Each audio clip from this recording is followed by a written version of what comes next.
Hello there, IELTS students. Welcome to IELTS Podcast. You no longer have to worry, fret, or panic about IELTS because we are here to guide you through this test jungle. Enjoy these IELTS tutorials, and if you need more help or want to access the famous online course, you can visit us at IELTSPodcast.com. Hello there, IELTS test takers. Welcome to another tutorial. This is Ellen, and today on this tutorial I want to talk about a subject that I think many people really underestimate. And what I mean is that they underestimate its complexity and how much kind of care it needs and how much work it needs in order to do well on IELTS. The subject that I want to discuss today is Task 1 for the general writing task. And I want to talk about why you're not getting the score you need. In my experience with a lot of my students, I think that there are a number of problems which keep people from getting the score that they need in general. And that's my goal today, to kind of help you and give you some information that will kind of guide you so that you can get the score that you need. And the score that you deserve, really, because some of the things that I'm going to talk about are not necessarily related to your language level, but they're actually considered test-taking skills. So regardless of what your level is, these are skills that I think you can easily acquire if you work at it and are aware and focused. So that's kind of my goal today. I hope the information today will seem useful to you. So then let's get into it. The first problem that I have come across in my years of teaching IELTS is that people underestimate the difficulty of Task 1. And the reason for that is because, as you probably know, Task 1 is a letter. And so by the time people begin preparing for IELTS, and certainly by the time they come to me, the attitude is kind of, oh, okay, it's a letter, big deal. We've written 100,000 letters in the years that we've been studying English. So there's this kind of like attitude like, okay, yeah, we know how to write a letter, so big deal.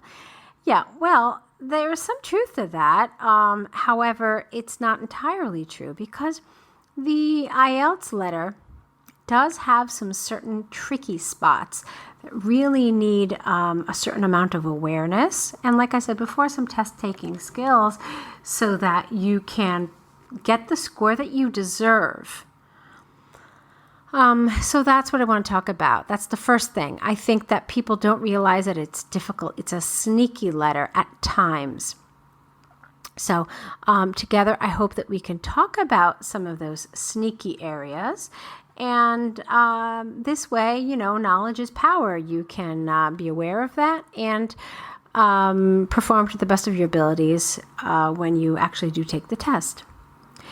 So, okay. In order to do this tutorial today, I have a kind of make-believe Task 1 in mind. It's pretty typical of the kind of things that come up in general. So let's pretend that this is the task you get on the day of the exam. You recently had dinner in a restaurant, but you forgot your briefcase there. Write a letter to the manager and say when and where you were seated at the restaurant. Describe the briefcase and its contents, and explain what you would like the manager to do. Okay, so those of you who have been preparing for IELTS can see that this is a pretty typical type of task that comes up. So this brings me to the next issue that I want to talk about. The first thing is that we said it's the letter to the restaurant manager. So what kind of letter is it? This is the first real decision that you have to make. Is it a formal letter or an informal letter? Now, I'm sure that somebody could probably argue, oh, well, it's a restaurant that I go to every week, and so I know the manager, so I could speak to him informally. All right, well, that might be true in your real life. But for the purposes of the test, the people at IELTS are assuming that you don't know the manager and that they expect you to know that this is a formal letter. And so that's the first important thing that you have to be aware of. Okay, it's a formal letter.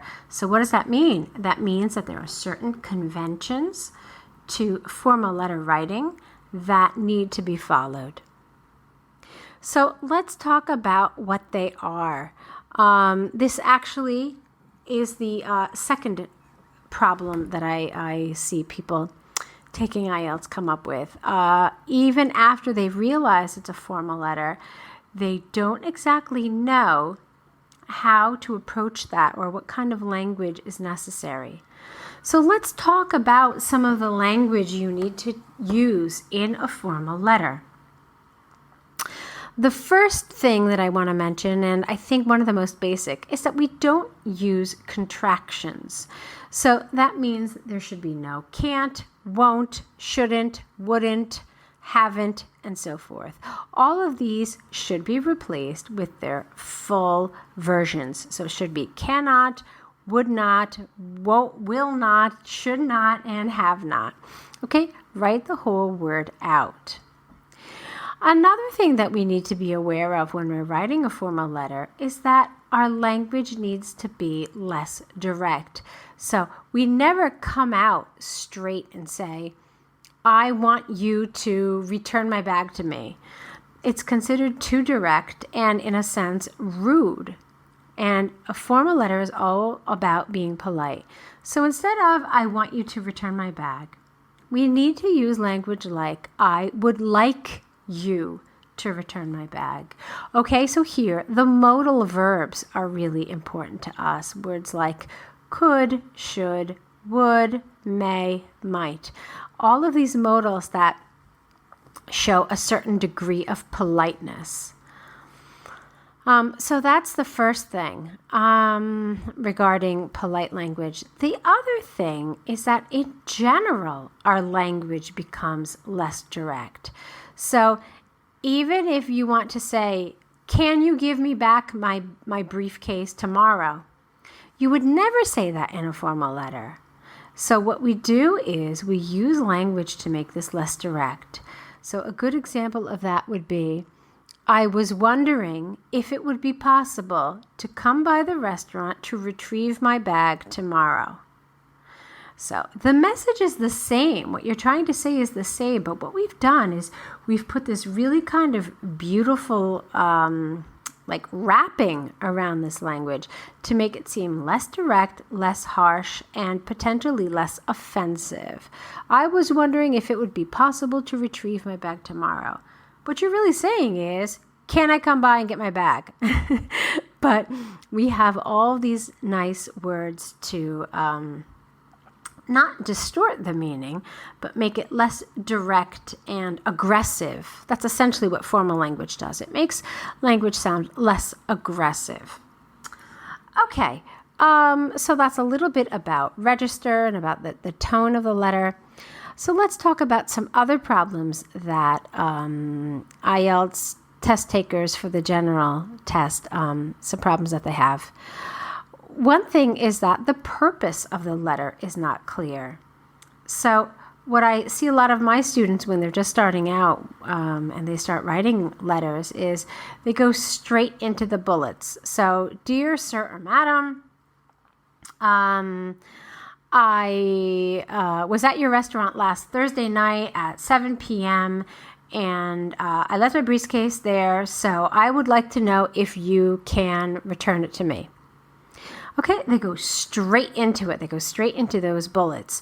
And that's a problem for a couple of reasons. The first reason is that, again, it doesn't follow the conventions of letter writing. It's important to let your reader, theoretically the restaurant manager, but obviously the IELTS examiner, you have to let that person know why you're writing. You have to make that purpose clear. So a good way to do this, and it is really important because if you look at the band descriptors, they do talk about this. So you want to say something like, I'm writing regarding the briefcase that I left at your restaurant, and I'm writing to see how it can be returned to me. So make the purpose of your letter clear from the beginning. It's very important because anyone who reads your letter will be wondering, okay, well, why is this person writing me? I mean, why do I care that he or she was at my restaurant last Thursday night at 7? So make the purpose clear from the very first sentence. I'm writing regarding XYZ. Okay? Now, another problem that I see a lot of people come across is the bullets themselves. It would be a massive shame if you were to miss one of the bullets. I mean, think about it. There's usually about 3 bullets, and then there's like one, I think, additional kind of thing that you have to mention. So please do mention all of them, okay? It would really be a shame if you left one out. The people at IELTS are very specific about what they want you to cover, so do make sure that you cover all the things they have asked you to cover. This is really important, okay? I don't know how much I can stress this, but it's not like the speaking test where the bullets are optional and you can cover pretty much whatever you want. No, they're telling you, this is the information I want from you. When and where you were seated, what your bag looked like and what was inside, and what you want the manager to do. So don't leave any of them out. Which then brings me to the next issue regarding the bullets. A lot of times these bullets have more than one part, which means that you have to cover all of those parts. So thinking about the task that I kind of made up today, the first bullet says, please say when and where you were seated at the restaurant. So if you were just to say, I was at your restaurant last Thursday at 7 p.m. And I left my bag there. Well, guess what? You've left out half of the bullet, which asked you where you were seated. So this could be really easily corrected if you had just said, I was at your restaurant last Thursday night at 7 p.m. until 9 p.m. and I was seated in the front corner table located by the window. I mean, it's really that simple, but don't include that information as well. Now, again, even in my second bullet, I had a similar and essentially. The second bullet in my little sample here is describe what the bag looks like and its contents. The briefcase, actually. Describe what the briefcase looks like and its contents. So it's not enough to just say the briefcase is a black leather briefcase with a long handle, and it has worn edges around the bottom. Well, okay, great. That's a nice description, but where are the contents? So don't forget to include that. And the contents, I mean, you don't have to mention that there are gum wrappers inside or anything, but do mention that there are several things inside. For example, there are certain important papers necessary for your work. There is a tablet inside. There are several files, and perhaps there are numerous business cards from associates that you work with. But you certainly mention something. And if it says mention the contents, don't just mention one thing that's inside, but mention at least a few. 2, 3, 4, somewhere, depending on how the task is phrased. Okay, so let's assume that you have covered all the bullets. You've covered all parts of the bullets. Your language is beautiful and formal. Of course, if it is a formal letter, because so far we've only been talking about formal. However, informal is another style that we should mention briefly. Obviously, you can use contractions. You won't need so much of these polite modal verbs like could, would, may, might. But there are certain things that you need to be aware of. You actually want to avoid some of these verbs to make it you want to avoid some of these modal verbs so that it doesn't sound too formal. Okay? So, assuming you've done everything you're supposed to do, you then need an appropriate closing. And I don't mean like the yours sincerely and so forth. I mean before that. There needs to be some sort of a statement which shows the examiner or shows the reader that you're pretty much finishing up your letter. So if it's a formal letter, it should be something like, I trust that this issue will be solved very quickly. I look forward to your reply. That could be it. So, or something like, I will contact you tomorrow in order to arrange a date for me to retrieve my briefcase. All right, that would be an appropriate kind of closing statement. If it's an informal letter and you're talking to your friend or you're talking to a relative, you could say something like, I'm really excited to hear that you're going to come to my town. I can't wait to see you and your family. Okay, so you can see the tone is friendlier, it's less formal, it's less distant. After that, though, you need to finish off the letter with an appropriate ending, like meaning a closing. So in this letter, we said we were writing to a restaurant manager. Let's assume that we don't know who the manager is. We don't know his name or her name. Assuming that you wrote something like Dear Sir or Madam, your closing needs to be yours faithfully. So in a formal letter, we don't know who we're writing to. Yours faithfully is how we end the letter. If it is a restaurant that you do patronize frequently and you do know the owner's name, then you could say, Dear Mr. Smith. And then at the end, you could say, yours sincerely, assuming that you know his name or her name.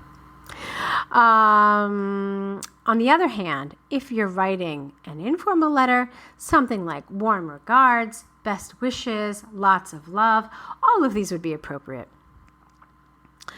But you do need to include something. Don't just finish the letter with that last statement like, I am looking forward to your reply in order to come to a quick resolution about this issue. You can't just leave it there. So you do absolutely have to have yours faithfully, yours sincerely, best regards, warm wishes, lots of love, something. Okay, so you've written everything you needed to write. Now we should talk about language issues. You need to remember that even though it is a short writing task, it is an opportunity for you to showcase your skills, showcase your language, and really show the examiner that you have a high level of vocabulary, which includes idiomatic expressions, collocations that are less common. Okay, so let me give you an example in point. If in the part where it says describe your bag and its contents, you could just say it's a large black briefcase with a strap. Okay, you've fulfilled the demands of the bullet, but really you're missing an opportunity to show the examiner the extent of your language. So think about how richer it sounds if you say, the bag is black and large and rectangular. The bag is black, large and rectangular, with scuffed edges along the bottom. The leather is has a crocodile effect, or the leather has a pebbled effect. It has a zippered pocket on the outside and a strap which allows the briefcase to be worn crossbody.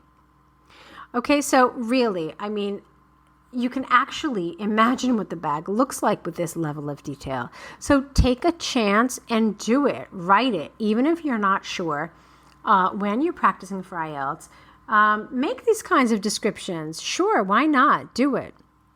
Give as much information as you can, because you're showing the examiner your level of language, your variety, your range. So take that opportunity and definitely do not lose that chance. Now, another issue that I find a lot of students having might surprise some of you actually listening to this tutorial. It's about grammar, but specifically what part of grammar? I find tons of people having difficulty with basic grammar. I think what happens is, it's kind of like what I said in the beginning of the tutorial, where people are they have this attitude like, oh, okay, yeah, it's a letter, big deal, we've got this. And so they ignore some of the kind of trouble spots here. I think with grammar, it's the same thing. People are so concerned with showing the range of grammar and showing that they've got advanced grammar that they miss some of the basic grammar issues. I'm seeing tons of people with subject-verb agreement, which is just off. And so what do I mean by that? I mean, you've got a plural subject, but you've got a singular verb. So if it's like an informal letter, I told the kids that you are coming and they want to see you so much. Well, it can't be they want. It has to be they want. So these are the kind of errors. Or for example, my wife is so excited for you and your family to come. You know, she loves your wife very much. Well, obviously not, okay? So these are some basic errors that are happening, and they really affect, obviously, the communicative effect of the letter, but also how easy it is to read and really the overall impression. Another mistake that I see tons of my students having is with their articles. People are misusing articles. They either don't include them or they're using the wrong ones. So,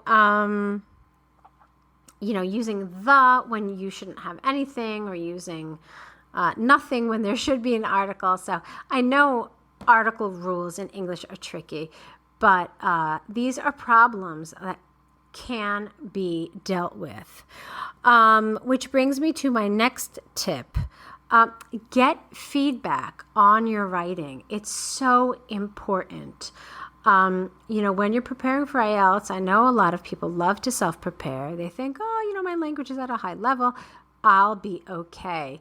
But get some feedback. It's really important because there might be some things you're missing, whether it's grammar or whether it's vocabulary, or maybe even if it's some of the development of your task. So there are lots of ways to do that. Of course, I would recommend taking the online course here at IELTSPodcast.com, or you can sign up to the essay correction service. And obviously, if you're convinced that you don't need that level of support, you can always sign up to emails so that you can get the updates from the site. But really, I mean, the best way to improve is to have a professional look at your writing, tell you what's missing, tell you where you're going wrong, and so that you can fix those things. Because the way we write is really very individual. And it helps if somebody can kind of pinpoint the mistakes that each one of us is making.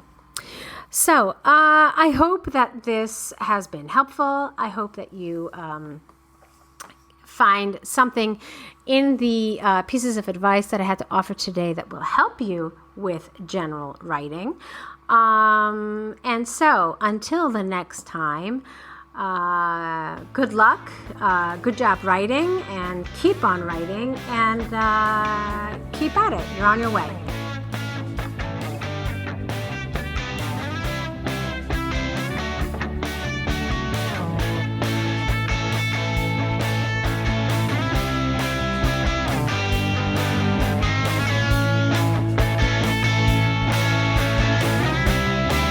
Thanks for listening to IELTSPodcast.com.